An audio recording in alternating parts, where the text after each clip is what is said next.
મંત્રી બચુ ખાબડના દીકરાઓએ મનરેગાનું કૌભાંડ કર્યું।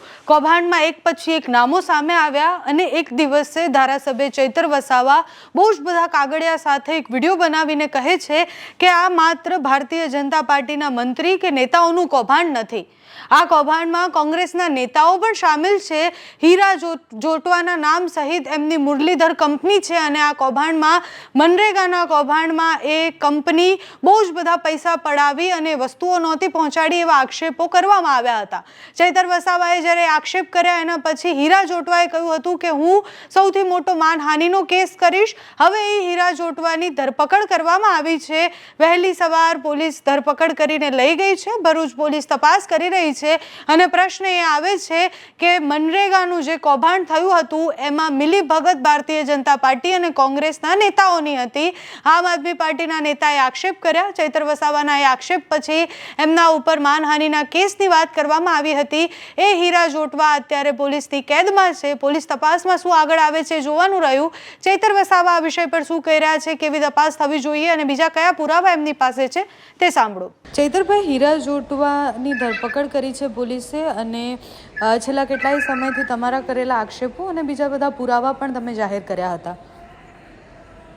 જે પ્રકારે ધારાસભ્ય બન્યા બાદ અને એના પહેલા પણ તમે આજે પણ નર્મદા પોલીસ ચોકીમાં એસપી કચેરીમાં મારી ફરિયાદો છે। 2021માં પણ મેં ફરિયાદો કરી હતી, 2022માં પણ સરપંચોની આગેવાનીમાં અમે ફરિયાદો કરી હતી કે હીરા જોટવા જે કોંગ્રેસના પ્રદેશના આગેવાન છે, એમની શ્રી જલારામ એન્ટરપ્રાઇઝ, મુરલીધરન એન્ટરપ્રાઇઝ, આ વિસ્તારોમાં મટીરિયલ પૂરું પાડવાના નામે એજન્સી એમની આપવામાં આવે છે મંત્રીઓના ઇશારે, અને એ લોકો એક પણ ગાડી રેતી, કપચી, સળિયા, સિમેન્ટ નાખ્યા વગર, કોઈ પણ જાતના રોયલ્ટી કે જીએસટી ભર્યા વગર કરોડો ને કરોડો રૂપિયાના બિલો પોતાના ગામ વેરાવળ, સુપાસી ખાતે બેસીને ઉતારી લે છે। ત્યારે ગરીબોને રોજગારી માટે જે ગ્રાન્ટ આવે છે એનો આ રીતના ભાજપના સાંસદ, એમના મંત્રી અને હીરા જોટવા નર્મદા, ભરૂચ, પંચમહાલ, છોટાઉદેપુર ને દાહોદમાં આટલું મોટું કૌભાંડ કરે છે એવી મેં આગળ પણ રજૂઆત કરી હતી। અને આ બજેટ સત્ર દરમિયાન બચુભાઈ ખાબડની પુત્રની એજન્સી રાજ કન્સ્ટ્રક્શનના નામજોગ ફરિયાદ વિધાનસભામાં બોલ્યો। 250 કરોડની કૌભાંડની વાત મેં કરી। હમણાં પ્રેસ કોન્ફરન્સ કરીને ભરૂચ નર્મદામાં હીરા જોટવાના કૌભાંડની મેં વાત કરી। ત્યારે હીરા જોટવા મને ચેલેન્જ કરતા હતા કે હું ગુજરાતમાં થયો નહીં હશે એવો મોટો માનહાનિનો કેસ કરીશ, પણ આજે હીરા જોટવાને પોલીસે ધરપકડ કરી છે। ત્યારે હું કહેવા માંગુ છું, હું ક્યારે પણ બોલું છું તો હું પુરાવા વગર નથી બોલતો, હું જવાબદાર ધારાસભ્ય છું। પણ મેં જ્યારે પણ મનરેગાના કૌભાંડની વાત કરી ત્યારે મનસુખભાઈ વસાવા હીરાભાઈ જોટવાના બચાવમાં આવ્યા હતા। તો આજે મનસુખભાઈએ પણ ખુલાસો કરવો પડશે કે હીરાભાઈ જોટવાએ આટલું મોટું કૌભાંડ કર્યું, ત્યારે તમે શું ધ્યાન રાખ્યું?